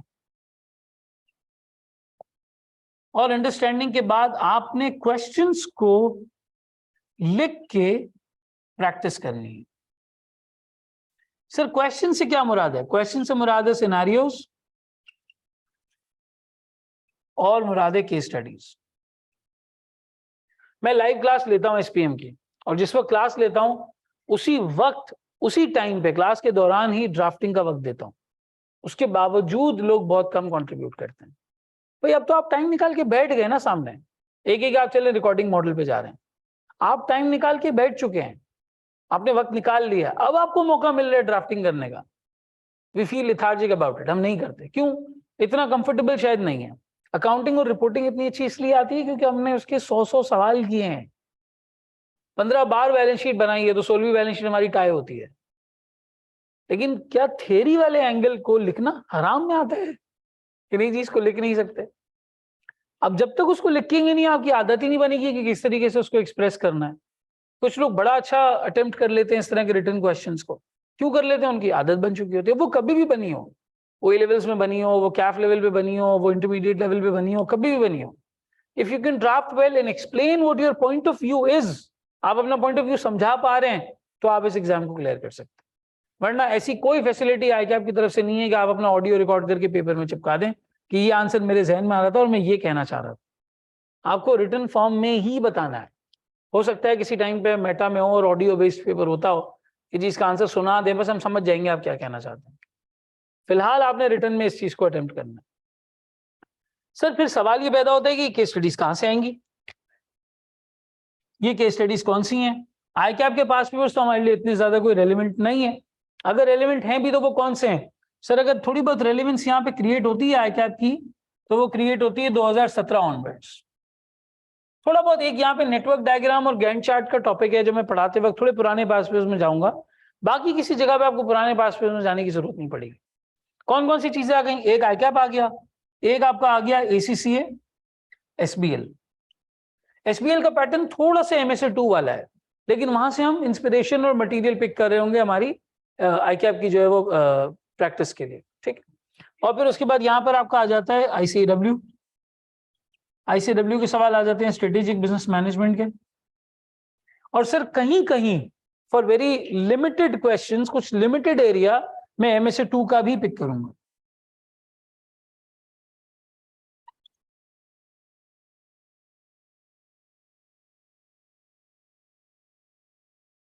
सुनने में बड़ा आसान लगता है, लेकिन ये वाकई इतना ही आसान है कि आपने अपनी कॉन्सेप्ट बिल्डिंग की, अपनी स्टडी अप्रोच तय की, सारी चीजें की, और वो करने के बाद प्रॉपर्ली आपने चीजों को ड्राफ्ट कर लिया, ड्राफ्ट करके सॉल्यूशन से कंपेयर कर लिया। ऑनलाइन में कोई सवाल पूछ रहे हैं सर कोर्स कब खत्म हो जाएगा? कोर्स एग्जाम से 1 महीना पहले पूरा मुकम्मल हो जाएगा। देखो कोर्स तो अभी भी पोर्टल पे पड़ा हुआ है, आप रिकॉर्डेड कोर्स ले लें। अगर कोर्स खत्म करना है तो आप रिकॉर्डेड कोर्स लो, कुल मिला के 50-55 घंटे की क्लासेस हैं, आप वो व्यू कर लें। 40-45 घंटे 50 घंटे की आपकी प्रैक्टिस है, 100 घंटे में मुकम्मल हो जाएगा। इतना ज्यादा टाइम SPM आपका नहीं लेगा, इजी टू अंडरस्टैंड है, बड़ा आराम से इंशाल्लाह इसको आप टेकअप करके निकाल लोगे, इतना मसला नहीं होगा, ठीक है। मार्केट एनालिसिस प्रॉपर नहीं थे, शायद एयरलिफ्ट के बारे में लिखा है, बिल्कुल सही लिखा। सर एक दफा मैंने प्रैक्टिस कर ली, अब प्रैक्टिस करने के बाद मैंने क्या करना है? मैंने उस चीज को लिख लिया, प्रैक्टिस कर लिया। देखो अगर क्लासरूम में हो, क्लास अटेंड कर रहे हो, जो कि 10-15 दिन जब आप फर्म जाते हैं उसके बाद पता लग जाता है कितनी क्लासेस आदमी ले पाता है। लेकिन अगर आप यहाँ पे प्रैक्टिस कर रहे हैं, क्लास में हो, तो अपना आंसर शेयर कर सकते हो। व्हाट्सएप ग्रुप पे तस्वीर भेज दी, माइक पे सुना दिया, या आपने चैट पे लिख के भेज दिया, तीनों चीजें हो सकती हैं, ठीक है। लेकिन प्रैक्टिस करने के बाद आपकी कंपैरिजन यहाँ पे होना चाहिए सजेस्टेड सॉल्यूशन के साथ, सजेस्टेड सॉल्यूशन के बाद एग्जामिनर कमेंट्स के साथ, और फिर मार्किंग प्लान के साथ, इफ अवेलेबल, अगर मार्किंग प्लान अवेलेबल है आपके पास, इन तीनों चीजों के साथ। मुझे बताओ हम कभी भी थियरी का आंसर इतना डिटेल में कंपेयर करते हैं? हमें आंसर लिखने में टाइम लगता है 40 मिनट, हम कंपेयर करते हैं उसको 5 मिनट में। सही कह रहा हूं? हमें समझ ही नहीं आता डेप्थ में कि उसने लिखा क्या था एग्जैक्टली। बस इज एम आर दा को कंपेयर किया, 2-4 कीवर्ड उठा लिए, उसने भी लिखे मैंने भी लिखे, हरफन मौला हो गया, मुझे आता है सब, वो मसला ही नहीं। आपको अगर 20 मिनट लगे हैं सवाल करने में, तो आपको एटलीस्ट 12-15 मिनट लगने चाहिए कंपेयर करने में। मटेरियल कम उठाओ, कोई मसला नहीं है। MSA 2 का पूरा पेपर निकालने वालों ने 18-20 के स्टडीज में निकाल दिया है। आप भी यहाँ पे 25-30 सवाल स्ट्रैटेजी के प्रैक्टिस करेंगे, 20-25 सवाल प्रैक्टिस करेंगे, बिल्कुल आपके लिए स्मूथ हो जाएगा प्रोसेस। लेकिन वो कम क्वेश्चंस, वो 15-20 क्वेश्चन, सिलेक्टेड 15-20 क्वेश्चन, ये 10-15 क्वेश्चन आप कर रहे हैं, तो उसके बाद एक थॉट प्रोसेस तो चलाएं कि एग्जामिनर क्या कहना चाह रहा था, आपको क्या समझाना चाह रहा था, आपको क्या समझ में आया और आपने क्या लिखा। इन दोनों के बीच में वो रिलेशनशिप बन पाया या नहीं बन पाया, दैट्स द मेजर की, जो यहाँ पर समझने की जरूरत है। क्लियर होती है बात? ये 12 हमने ये तीनों काम यहाँ पे जो है वो करने की जरूरत है। कभी कभी होता है कोई लिंक ऐसा बना रहा होता है एग्जामिनर अपने आंसर के अंदर, जो लिंक हम समझ नहीं पा रहे होते। हमारा फोकस अभी भी यही होता है कि सर ये सवाल आया है, तो ये सवाल किताब के कौन से पन्ने की कौन सी लाइन का कौन सा लफ्ज है, मैं वहां से वो लफ्ज उठा के जो है वो लिख दूं। इसकी मैं तुम्हें छोटी सी एक एग्जांपल देता हूँ। बात समझने की कोशिश करना। मिसाल के तौर पे मैं एक डॉक्टर हूं, मेरे पास एक शख्स आता है, कहते हैं सर मुझे टाइप 2 डायबिटीज है, टाइप 2 डायबिटीज की वजह से मेरा ब्लड ग्लूकोज लेवल जरूरत से नीचे जा रहा है। बात पे गौर करना, मेरा ब्लड ग्लूकोज लेवल जरूरत से नीचे जा रहा है, मैं बैठे बैठे ब्लैकआउट कर जाता हूँ, बेहोश हो जाता हूँ। आसान अल्फाज में उसने आपको अपना ही मसला बताया। अब डॉक्टर उसके सामने जवाब दे रहा है, देखें डायबिटीज की 2 टाइप्स होती हैं, डायबिटीज 1975 में फला इंस्टीट्यूट के अंदर पाकिस्तान में डिस्कवर हुई थी, पाकिस्तान में इतनी पॉपुलेशन है जितने लोगों को डायबिटीज है। वो बोलेगा भाई मेरी बात करो ना, मैं अपना मसला लेके आया हूँ, मुझे डायबिटीज के बारे में क्यों बता रहे हो। अब एग्जामिनर यहाँ पे सिनेरियो देता है कॉस्ट लीडरशिप पे, हम उसको समझाने पे जाते हैं जी कॉस्ट लीडरशिप का मतलब होता है सस्ता प्रोड्यूस करना। अरे कंपनी के बारे में बात करो ना, वो सस्ता प्रोड्यूस कर रही है या नहीं कर रही, कंपनी को ये स्ट्रैटेजी अपनानी चाहिए नहीं अपनानी चाहिए, इसको कहते हैं रेलेवेंट बात करना। एग्जामिनर कमेंट्स उठा लो, भरा पड़ा है कि स्टूडेंट जो समझ में आ रहा है वो लिख रहा है। उस बंदे को ये बताना है आपने कि भाई अगर आपकी ब्लड ग्लूकोज लेवल जरूरत से नीचे जा रहा है, इसका मतलब है आप मेडिसिन का डोज हैवी ले रहे हैं और आपने डाइट में प्रॉपर एहतियात की हुई है। अगर आप डाइट में प्रॉपर एहतियात नहीं कर रहे होते तो आपका ग्लूकोज लेवल ऊपर जाना चाहिए था, आपका ग्लूकोज लेवल जरूरत से कम है क्योंकि शायद आप कम खाना खा रहे हैं, तो फिर आप इतनी हैवी मेडिकेशन ना लें, मेडिसिन का डोज जो है कम कर लें। ये रेलेवेंट आंसर है, बिल्कुल रेलेवेंट बात की है मैंने कि उस बंदे की स्टडी पे क्या सूट कर रहा है। हम क्या लिख रहे होते हैं जी डायबिटीज क्या होती है, आए हम बताते हैं आपको, इसकी कितनी टाइप्स होती हैं, आए हम बताते हैं आपको। आपको अंदाजा भी नहीं होता लेकिन आप सबकॉन्शियसली लिख रहे होते हैं। जब आप बार बार अटेम्प्ट करेंगे और बार बार देखेंगे कि आप सही पॉइंट पर नहीं आ रहे, you would push yourself to write the right thing, सही तरीके से आप उसको जो है वो लिख पाएंगे। वरना पोर्टल के ऊपर तो अभी भी 200 सवा 200 लेक्चर्स हैं, रट्टा लगाना है, किताब उठाओ 200 लेक्चर्स निपटाओ, खत्म, आपका रट्टा भी लग जाएगा, आपको याद भी हो जाएगा, कोई इसमें ऐसी मसले वाली बात नहीं। समझ में आ रही बात, एवरीवन गेट्स इट। तो ये बहरहाल आपके पास यहाँ पे जो है वो इसकी अप्रोच होनी चाहिए। अच्छा सर एग्जाम के लिए मसाइल होते हैं, एग्जाम के दिनों में फिर हम इसको किस तरीके से कवर करेंगे, क्या करेंगे। तो एग्जाम में 2 चीजें तुम्हें बहुत हेल्प करेंगी, बहुत हेल्प करेंगी। अगर तुम समरीज या फ्लो चार्ट्स बना लेते हो, क्योंकि पूरी पूरी किताबें आप 2-2, 3-3, 4-4 दफा नहीं पढ़ सकते, एक दफा बुक रीड करनी है और जबरदस्त तरीके से करनी है।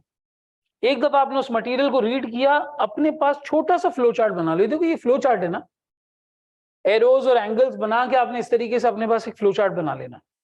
फ्लो चार्ट बन गया, आपके पास वो चीज एक दफा लिखी हुई आ गई, आपका पूरा रिवीजन इसी फ्लो चार्ट से हो जाएगा। मैं बना के दूंगा, समरीज बनी नहीं है मेरे पास, लेकिन वो कभी भी आपको याद नहीं होंगी। हर बार आपको समरी देखनी पड़ेगी याद करने के लिए कि वहां क्या लिखा हुआ था। अपने हाथ से बना लोगे याद रहेगी। मेरी भी समरीज प्रोवाइडेड होंगी, तुम चाहो अपने फ्लो चार्ट भी बना सकते हो। एग्जाम ये फिलहाल ओपन बुक नहीं है तो साथ नहीं ले जा सकते समरी को, पॉइंटर्स आपके जहन में होने चाहिए। और वो कैसे आएंगे जहन में, आप लिख लें सवाल, आपको याद हो जाएगा, सवाल प्रैक्टिस कर लें, याद हो जाएगा। किसको याद हुई है गाड़ी चलाने की, ड्राइविंग का जो है वो टेक्स्ट पढ़ के याद हुई है ड्राइविंग कभी? कभी भी नहीं। लाइसेंस ऑफिस जाओ, सबसे ज्यादा लोग किस में फेल होते हैं? ड्राइविंग टेस्ट, प्रैक्टिकल टेस्ट में फेल होते हैं।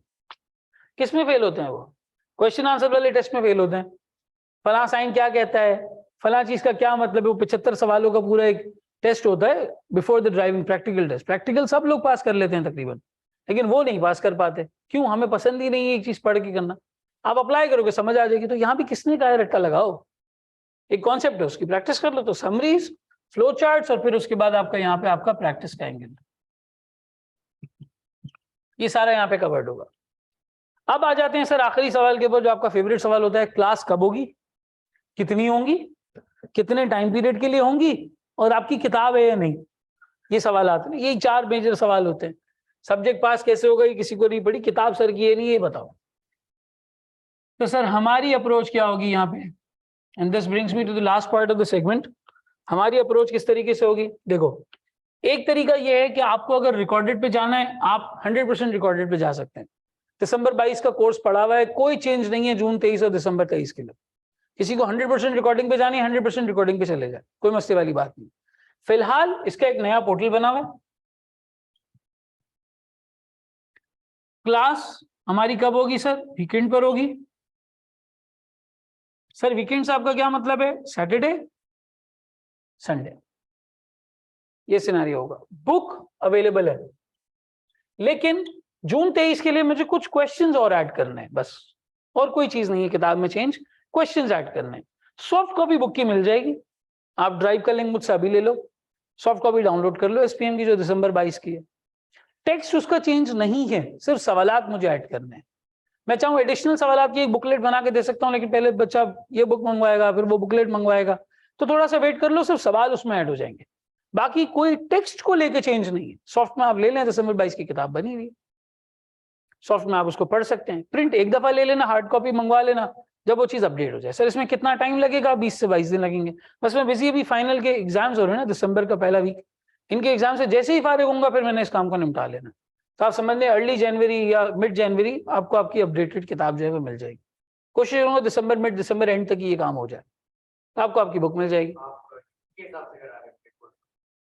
जून 23 के हिसाब से, जून 23 के हिसाब से बिल्कुल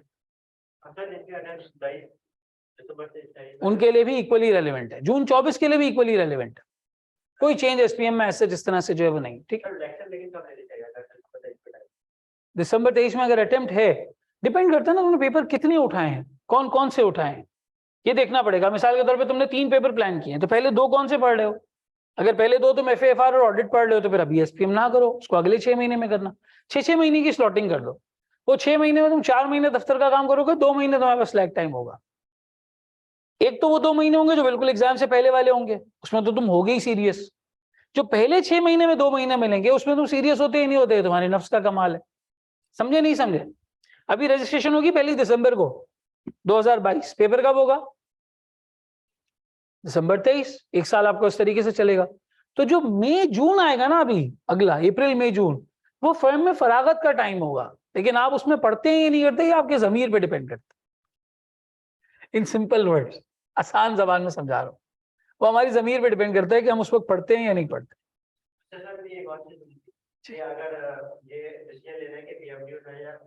हाँ, मैं इस पर आता हूँ, ये वाली चीज कंप्लीट कर लूं पहले, इस पर आता हूँ। सर आपकी क्लास हो रही होगी लाइव, अगर हमारे पास कम से कम कोरम आ जाता है 5 to 7 स्टूडेंट्स का। लास्ट बैच यकीन करो मैंने लाइव करवाया, I had 200 registrations, only 1 girl came in the live class। कभी कभी बेचारा आमिर आ जाता था, एक और खातून थी वो कभी कभी आ जाती। ये 2 से 3 बच्चे थे, जो मुझे लगता था मैं ग्रुप ट्यूशन पढ़ा रहा हूँ जूम पे, लिटरली मुझे ऐसा लगता था। तो अगर जो होता क्या, देखो 7 अप बॉटल होती है ना, बबल अप, इसका बबल खुलता है एकदम से, सोडा का जोश आता है। अभी आप फर्ग्यूसन जाओगे, केपीएमजी जाओगे, ईवाई जाओगे, बीडीओ जाओगे, जीटीयू जाओगे, जीटी जाओगे, बहुत सारी फर्म्स कहीं पे भी, आपको ये शुरुआत का दिसंबर का टाइम पीरियड है ना, इतना काम नहीं मिलेगा। लेकिन दिसंबर 31 आएगा ईयर एंड, ये पहला ईयर एंड होगा, इस ईयर एंड पर आप पोस्ट होंगे क्लाइंट पे, और उसके बाद तो रफू चक्कर। जनवरी का पहला हफ्ता होता है मैक्सिमम जब तक लोग आते हैं, दूसरे हफ्ते में सब गायब होते हैं। एसपीएम का ग्राफ भी ऐसे ही चला था, पहली क्लास थी 16 थे, दूसरी में 8 हुए, तीसरी में 4 हुए, फिर एक मिदत रह गई थी, वही ज्वाइन करती थी बस। वो मुझे मैसेज करती थी, sir are we having live class today? कहता था yes we are having live class today. वो मेरी टीएसए के जमाने की स्टूडेंट है ऑडिट की, तो वही ज्वाइन करती थी, वो लाइव क्लास हो जाती थी। तो अगर एक 5 से 7 स्टूडेंट्स का मुनासिब कोरम होगा तो मैं लाइव करूंगा, otherwise I really like I record classes on my own. मैं अपने ओन पे क्लास रिकॉर्ड करके आपके पोर्टल पे डाल दूं, उसके लिए मुझे अपनी सैटरडे की दोपहर खराब करने की जरूरत नहीं। मैं मंडे वाले दिन ऑफिस से आके शाम में 8 से 9:30, 8 से 10 एक क्लास रिकॉर्ड करके पोर्टल पे डाल सकता हूँ, आपको वीकेंड पे आपकी क्लास मिल जाएगी। और सर हमारी क्लास का तरीकाकार क्या होगा, हम किस सीक्वेंस में देखेंगे चीजें? यहाँ पर अक्सर स्टूडेंट बोलते हैं सर सीक्वेंस क्या होगा? आपका सीक्वेंस एग्जैक्टली होगा एज पर योर बुक, जो मैंने ड्राफ्ट की है आईक्यू की किताब, एग्जैक्टली वही सीक्वेंस होगा। जो चैप्टर्स किताब में जिस सीक्वेंस में आ रहे हैं उसी सीक्वेंस में आपको पोर्टल पे दिखेंगे, जो सवालात आ रहे हैं उसी सीक्वेंस में आपको सवालात दिखेंगे। सवालात में आपकी अप्रोच ये होनी चाहिए कि जब आप क्वेश्चंस कर रहे हैं, जब आपके पास क्वेश्चंस आ रहे हैं, आप क्वेश्चन करते वक्त, क्योंकि लेंगे तो आप रिकॉर्डिंग ही, आप अपनी रिकॉर्डिंग को पॉज करें, पहले खुद अटेम्प्ट करें, और अटेम्प्ट करने के बाद आप अपना सॉल्यूशन व्यू करें। अटेम्प्ट करने के बाद आप अपना सॉल्यूशन व्यू करें, तो आपके पोर्टल के ऊपर सवालात और ये सारी चीजें उस तरीके से जो है वो मौजूद होंगी। आपको उसको परेशान होने की जो है वो जरूरत नहीं है। दिसंबर 22 का पोर्टल दिखा दूं कैसा है, ये जरा नीचे करोगे, is everyone able to see it? ये देखो, ये आपका दिसंबर 22 का पोर्टल है, नीचे जाओगे इस तरीके से आपके पास ये चैप्टर्स आ रहे हैं। ये लास्ट टाइम की सबसे पहले ओरिएंटेशन आ रही है, जितनी बात मैंने यहाँ पर की है वो एक रिकॉर्डेड फॉर्म में दिसंबर 22 की यहाँ पर मौजूद है, ठीक है। उससे नीचे आओ आप, ये आपका फाउंडेशन ऑफ स्ट्रैटेजी, सबसे पहला स्ट्रैटेजी का इंट्रोडक्शन आ रहा है, कॉन्सेप्चुअल वीडियोस आ रही हैं, एंड में आओगी केस स्टडी आ रही है, ठीक है। ये आ जाओ आप यहाँ पे स्ट्रेटेजिक एनालिसिस में, नजर आ रहा है? Is it readable? समझ में आ रहा है? ये देखो, ये पेस्टल एनालिसिस का कॉन्सेप्ट, और ये फौरन आ गई उसकी केस स्टडी। ये एसीसी एसबीएल का एक सवाल हुआ है स्मार्टवेयर, फिर हमने यहाँ पे किया 5 फोर्सेस की केस स्टडी, फिर हम आ गए पेस्टल और 5 फोर्सेस को मिला के केस स्टडी की हुई है, फिर डायमंड और डायमंड की केस स्टडी। इस तरीके से आपके पास केस स्टडीज आ रही होंगी। अगर ये केस स्टडीज को छोड़ के आप सिर्फ कॉन्सेप्ट की वीडियो देखते हुए आगे बढ़ रहे हैं, तो आप अपने साथ कुछ कर रहे हैं जो आपको नहीं पता अभी, जो एग्जाम में पता चलता है। क्योंकि होता ये सबसे ज्यादा लेस प्रायोरिटाइज सब्जेक्ट रहता है, मैं रियलिटी बता रहा हूँ बिल्कुल, क्योंकि इसके बारे में पता है सर ये तो 100 और 110 घंटे में 100-110 घंटे में हो जाएगा, तो हम तो दिन में 12 घंटे पढ़ ही लेते हैं। इस तरह आप कैलकुलेट करेंगे, 2 घंटे उसमें वेस्टेज होती है, 10 घंटे इफेक्टिव होते हैं, तो ये तो 10 दिन का है, कोई मसला नहीं है, इसको तो कर लेंगे। फिर बाकी सब्जेक्ट्स का बर्डन इतना पाइलअप होता जाता है कि बेचारे इसके 10 दिन भी नहीं निकल पाते, इसके निकलते हैं 2 से 3 दिन बस। उसमें भी आपको दूसरे सब्जेक्ट शाम में रिवाइज करने होते हैं, इसके लिए बचती है सुबह सिर्फ और सिर्फ, जिसमें से आपकी अम्मा को दही मंगवानी होती है, 20-25 मिनट आधा घंटा उसमें निकल जाता है। तो इसके सिर्फ लोग कॉन्सेप्ट के लेक्चर्स देखते हैं और आगे बढ़ जाते हैं, और फिर रिजल्ट में बोलते हैं सर वो प्रायोरिटाइज नहीं था, बाद में देना था, कोई बात नहीं, सबसे एंड में दो, सीफेप का सबसे आखिरी सब्जेक्ट दो, मसला नहीं है, लेकिन दो तो तमीज से पैसे भर रहे हो, इसकी फीस कम थोड़ी है, या है मुझे बताओ। तो इस तरीके से आपकी केस स्टडी पे ये देख रहे हो, लेक्चर्स चलते जाएंगे। और एक अच्छी बात यह है आपके तमाम उसके ऊपर कि जो भी उस क्लास में हुआ है वो डिस्क्रिप्शन में आपको नजर आ रहा है। 2 सवाल हुआ है, अच्छा 2 घंटे की क्लास है या 2 घंटे की एक साथ अपलोड नहीं होगी? 2 घंटे की क्लास है, 2 घंटे की साथ अपलोड नहीं होगी। इधर सिनारियो ये होगा कि आपका जो टाइम पीरियड है लेक्चर्स का वो बाइफिकेट हो गया है, 30-30 मिनट के इसमें सेगमेंट अपलोड हुए हैं। तुम लोगों को यहाँ टाइम नहीं नजर आ रहा होगा, 30-30 मिनट के यहाँ सेगमेंट अपलोड हुए हैं। यानी अगर एग्जाम के टाइम पे रिविजन करने बैठे और रिविजन में सिर्फ आपको एक पर्टिकुलर केस स्टडी याद आ रही है, वो रेफर करनी है, जाके उसका स्पेसिफिक लेक्चर प्ले कर लो। 2 घंटे की क्लास में उसको ढूंढना नहीं पड़ेगा आपको कि वो कहाँ पढ़ाया था एग्जैक्टली सर ने। आप अपने रेलेवेंट टॉपिक में जाएं, रेलेवेंट टॉपिक में जाके डिस्क्रिप्शन में देखें, डिस्क्रिप्शन में आपको उसका नाम नजर आ जाएगा, आप उसको प्ले कर दो। तो 30-35 मिनट से ज्यादा का लेक्चर आपको यहाँ पे सच नहीं नजर आएगा। 2 घंटे की क्लास है, वो बिट्स एंड पीसेस में टूट जाएगी। लोग अटेंड करेंगे तो ठीक है, अटेंड करते हैं तो लाइव क्लास की फॉर्म में अपलोड हो जाएगा, नहीं करेंगे कि तो मैं रिकॉर्डेड फॉर्म में उसको अपलोड कर दूंगा या रिकॉर्ड करके अपलोड कर दूंगा, ठीक है।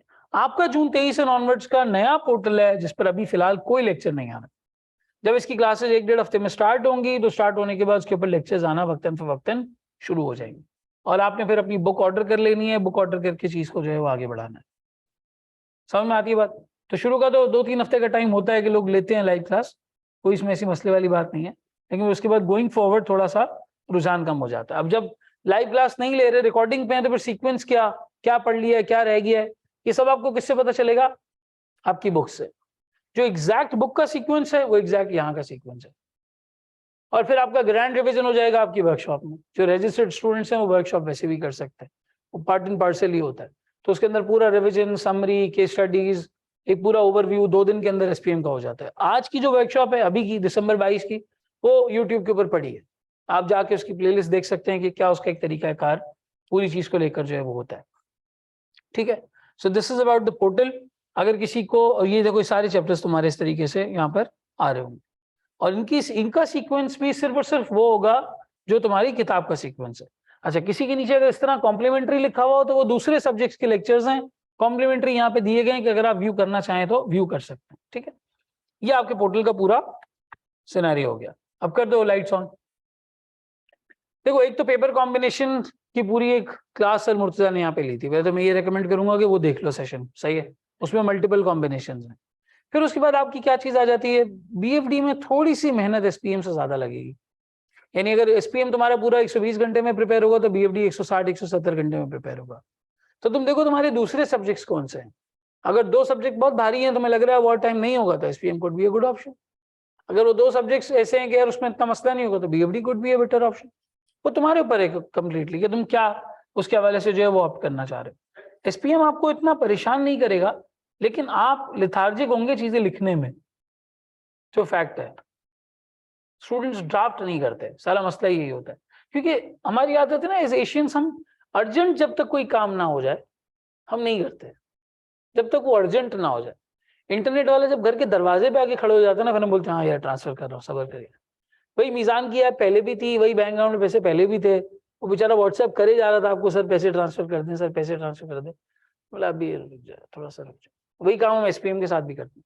एग्जाम जब तक सर पे नहीं आ जाता, और फिर एग्जाम में ना बड़ा मजा आता है, बहुत मजा आता है। उसमें आपको स्टूडेंट सबसे पहले व्हाट्सएप करता है, सर ये वाला टॉपिक छोड़ दूं? आप बोलते हैं टॉपिक छोड़ना है, क्यों छोड़ना है? तो कहते हैं सर टाइम नहीं है, लेक्चर्स व्यू कर रहा हूँ, मसला हो रहा है। तो हम बोलते हैं कि अच्छा 1.5x पे देख लो, टाइम निकल आएगा। कहते सर ऑलरेडी 2x पे हूँ, ऑलरेडी मैं 2x पर हूँ, अब मैं कहाँ से इसको कवर करूंगा? तो हम उसकी हालत जार समझते हैं, सिचुएशन समझते हैं, हम कहते हैं अच्छा ठीक है चलो ये 80% एरिया है, इसको फोकस कर लो, 20% है, ठीक है तुम कम फोकस भी करोगे चलेगा। एज टीचर हम कभी भी नहीं कहते कि ये चीज छोड़ दो वो छोड़ दो, कम फोकस भी करोगे तो चलेगा। वो समझ जाता है सर क्या कहना चाह रहे हैं। फिर थोड़े दिन होते हैं, उसका फिर एक व्हाट्सएप आता है, सर ये जो है वो सिचुएशन थोड़ी कंट्रोल में नहीं आ रही है, सर ये वाले पेपर को मैं कम प्रायोरिटी पे रख लूं? तो आप कहते हैं हाँ बताओ क्या कंडीशन है, क्या मसला है, तो आपको बताता है इस तरीके से कर लें। तो आप कहते हैं अच्छा 2x पे देख लो। कहते हैं सर मैं ऑलरेडी 3x पे चल रहा हूँ, मैं ऑलरेडी 3x पे चल रहा हूँ। आप कहते हैं अच्छा ठीक है चलो तुम्हारी ये 3 पर्चे है ना, एक काम करो, अगर तुम्हें ये वाला थोड़ा कम प्रायोरिटाइज करना है तो कम प्रायोरिटाइज कर लो, बाद में इसको देख लेना। थोड़े दिन बाद उसका फोन आता है कि सर ये पर्चा छोड़ दूं? आप बोलते हैं भाई छोड़ने पे क्यों आ गए, तुम तो जा रहे थे, एटलीस्ट अटेंडेंस तो दे रहे थे। फिर वो आपको समझाते कि सर देखिए असल में 2 एग्जाम में इसके अलावा और दे रहा हूँ, उसमें से एक ही सही से कर पा रहा हूँ, दूसरा लेस प्रायोरिटी पे, तो उसको तो छोड़ना पड़ेगा। तो आप उसे कहते हैं कि सर 3x पे देख ले, तो वो कहता है सर मैं 4x पे देख रहा हूँ। तो बहरहाल ये वाला सिनेरियो जो है वो रहता है। एक प्रॉपर प्लानिंग के साथ चलोगे, प्रॉपर तरीके से कर रहे होगे चीजें, टारगेट उतना सेट करो इतना अचीव कर सको। 4 पेपर उठा लिए, 6 महीने में 3 पढ़ूंगा, पॉसिबल ही नहीं है। दफ्तर में क्या करोगे, वहां भी बैठ के पढ़ोगे? काम तो है ना दफ्तर का, करना तो है। रियलिस्टिक टारगेट आप 1 साल के अंदर 3 पर्चे दे सकते। 1.5 साल होता है, मैं 4 रिकमेंड करता हूँ। उन 3 में से एक आपका बहुत हल्का पेपर होना चाहिए, 2 आपके भारी पेपर होने चाहिए, क्योंकि this is what it is. Firm में आपको क्लासेस लेने के लिए कोई नहीं छोड़ेगा कि आप क्लास लेने जाएं शाम में, या वो आपको रात 11 बजे ये बोल के नहीं छोड़ेंगे कि यार इसको घर जाके एक एसपीएम की क्लास लेनी है। वहां पे काम अनकंट्रोलेबली आएगा। ये फैक्टर है जो कंट्रोल किया जा सकता है। जब दफ्तर में काम नहीं है, इसको प्रायोरिटाइज कर लो। प्रायोरिटाइज कैसे किया जाता है?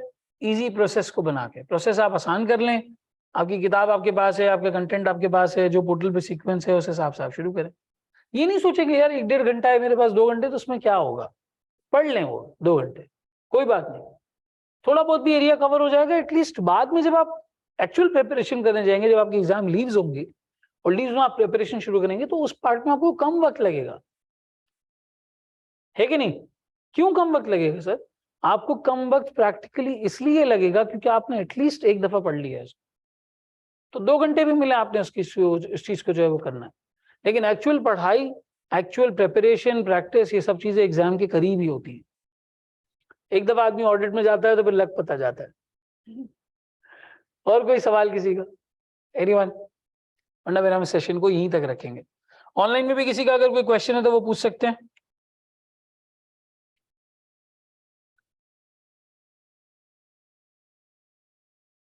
चलें जी, वो हमारे ही पहला सेशन यहीं तक है। जब भी नेक्स्ट क्लास होगी, अच्छा सैयद आकिफ कहते हैं सर एसपीएम सेल्फ स्टडी पर पढ़ना कैसा है? सेल्फ स्टडी बिल्कुल हो सकती है, ये की क्वेश्चन है, स्टूडेंट्स पूछते हैं हमेशा। सेल्फ स्टडी बिल्कुल हो सकती है, लेकिन देखो इसके अंदर होगा ये कि अगर आप इसको सेल्फ स्टडी पर जाते हो तो एक तो आपके पास वो अवेलेबिलिटी ऑफ टाइम हो, क्योंकि उन टॉपिक्स के ऊपर थोड़ा सा आपको रिसर्च वर्क करना पड़ेगा, थोड़ा सा आपको ग्राउंड वर्क करना पड़ेगा। आई कैप की किताब अगर सिर्फ पढ़ लो और आप समझो कि आपको केस स्टडीज करना आ जाएंगी, तो ऐसा नहीं होता। लेकिन वो हो सकता है यूट्यूब से आपको हेल्प मिल सकती है, आपको एसीसी की किताब से हेल्प मिल सकती है, आईसीडब्ल्यू से मिल सकती है, वो सारा मटेरियल आप एक जगह पर जमा करके अगर पढ़ लेंगे, सवालात कर लेंगे, समझ में आ जाएगा। अगर आपके पास ये कोलेट करने का और ढूंढने का वक्त नहीं है तो फिर आप क्लासेस जो है वो प्रेफर करें, क्या मेरे पास टाइम कम पड़ जाएगा। अगर टाइम है, आप मटेरियल जमा कर सकते हैं, चीजें जमा कर सकते हैं, सॉल्व कर सकते हैं, पढ़ सकते हैं। अगर कहीं पर अटके तो उसे यूट्यूब वीडियो से कहीं से लिंक करके समझ सकते हैं कि इस कॉन्सेप्ट का मतलब क्या है। मिसाल के तौर पर परफॉर्मेंस पिरामिड है, तुम लोगों के शायद एमएफए में नहीं है, वो एसपीएम में नहीं समझ आता लोगों को, एमएसए 2 के लेवल तक नहीं समझ में आता। अब वो यूट्यूब पे 4-6 वीडियोस आपने घुमाई, फिर आपने समझने की कोशिश की। अगर इतना वक्त है सेल्फ स्टडी पे बिल्कुल जा सकते हो, कोई मसला नहीं है इसके अंदर। लेकिन अगर वक्त नहीं है तो फिर प्रैक्टिकली थोड़ा सा जो है वो क्लासेस के थ्रू चीज स्मूथ हो जाती है, क्योंकि बना बनाया मटेरियल आपके सामने आ जाता है, या आपको बात समझ में आ जाती है। सर फर्स्ट अटेम्प्ट में कौन कौन से 3 सब्जेक्ट सिलेक्ट करने चाहिए? अदनान, पहले तो मैं ये रेकमेंड करूंगा कि सर मुर्तजा की जो वीडियो है पेपर कॉम्बिनेशन के हवाले से वो देख लो, उससे बहुत सारी क्लैरिटी तुम्हें मिल जाएगी। उसके अंदर तुम्हें ये अंदाजा हो जाएगा कि भाई मेरा थ्योरी और नंबर्स का बैलेंस क्या है, पेपर डेज कौन से हैं, रिवीजन किस तरीके से प्लान होगा, कितना कंटेंट मुश्किल है, कितना नहीं है, कितना टाइम है, ये सारी चीजों के हवाले से आप कर सकते हैं। लेकिन टिपिकली अगर मैं आपको देखूं तो इन तीनों में से एफएफआर और ऑडिट नॉर्मली स्टूडेंट्स की चॉइस होती है। थोड़े से मुश्किल भी हैं, जल्दी निकल जाए तो आसानी भी हो जाती है। तीसरा पेपर कोई भी आप अपनी मर्जी से चूज कर सकते हैं, आप एसपीएम ले लें, आप बीएफडी ले लें, लॉ ले लें, कोई भी आपको चूज करना है जो आपके अपनी प्रायोरिटी के हिसाब से और अपनी चीज के हिसाब से।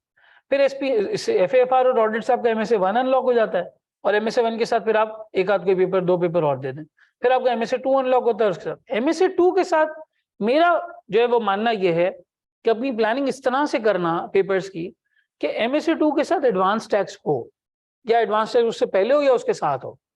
एडवांस टैक्स नहीं दिया हो और आप एमएसए 2 देने बैठ जाओगे तो 10-15 नंबर का उसमें एडवांस टैक्स आता है, और वो मुश्किल आता है, टैक्स प्लानिंग की पर्सपेक्टिव से आता है। तो एडवांस टैक्स को या एमएसए 2 से पहले रखना या एमएसए 2 के साथ रखना, तो इससे 10 नंबर के लिए आसानी हो जाएगी। वरना पूरा एडवांस टैक्स कोई भी नहीं पढ़ा सकता है 10 नंबर के पोर्शन के लिए। और कोई सवाल किसी का? एनीवन? हाँ, थोड़ा सा पोर्शन लॉ का है, बहुत थोड़ा सा। जैसे यहाँ एडवांस टैक्स से मान लो है, नहीं इतना मसला नहीं होता, क्योंकि एक दफा पढ़ के तो आए हो ना, इतना मसला नहीं होता। यहाँ पे तो बेसिकली एमएसए 2 के अंदर इब्राहिम फिर भी बेहतर बता सकते हैं। यहाँ तो एमएसए 2 के अंदर ये है कि वो टैक्स प्लानिंग पूछता है, उसके लिए तो पहले टैक्स अच्छा आना चाहिए, फिर प्लान करोगे ना। कहते हैं कंपनी का टैक्स बचाओ, कंपनी का टैक्स बचेगा कैसे? अभी लास्ट टाइम एक सवाल आया था कि वो कंपनी का टैक्स किस तरह बचेगा। उसका जवाब ये था उस सिनेरियो का कि आप स्मॉल एंड मीडियम एंटरप्राइज के अंदर, मीडियम साइज एंटरप्राइज के अंदर चले जाएं, उससे आपका टैक्स रेट 15-16% पे आ जाएगा। अब ये ऐसी चीजें जो किसी के जहन में नहीं आती। हमें लॉसेस पता है, इनकम फ्रॉम बिजनेस पता है, सैलरी पता है, इनकम फ्रॉम प्रॉपर्टी पता है, थोड़ा बहुत एडवांस टैक्स अंदर ग्रुप टैक्सेशन, ग्रुप रिलीफ, ये सब चीजें आ जाती हैं। इतना किसी का दिमाग थोड़ी चलता है कि नॉर्मल कंपनी का रेवेन्यू नहीं है, आपका एसएमई का रेवेन्यू है, एसएमई में फॉल कर जाएगा, फिर टैक्स रेट ये बन जाएगा। तो प्योर मतलब आगे आप फाइनल्स देखें, you will turn into a very good professional. लेकिन मसला ये है कि हमें बहुत डराया जाता है। डरो नहीं इस चीज से, मेरी इंडक्शन नहीं हुई, मेरे 6 महीने एक्स्ट्रा लग जाएंगे। अरे भाई तो क्या आसमान गिरेगा आपके ऊपर? आपके आगे के सारे रिश्ते नाते खत्म हो जाएंगे? नहीं नहीं, जहां आपने सोचा है, जिधर आपने प्लान किया, इंशाल्लाह वहीं होगा आपका, आप टेंशन ना ले। लेकिन आपने इजी स्मूथ रह के चलना है चीजें।